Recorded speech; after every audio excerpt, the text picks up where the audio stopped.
Muchísimas gracias a todos ustedes por su presencia.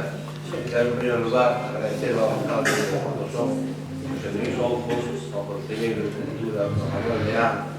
e a persona que máis contacto tuve, a técnica de Cultura Lidia, todas as facilidades que nos deron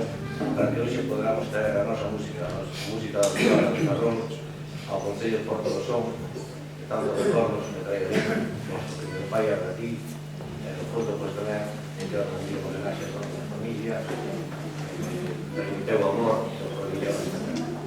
vamos a empezar con unha canción típica de Ferrol, a que cantaban os do Estereiro cando salían de noite, do Estereiro iban ás cavernas do barrio de Esteiro, é unha canción do ano 1912, dedicada a un amor perdido. A canción se titula Hubo un tiempo. Moitas gracias.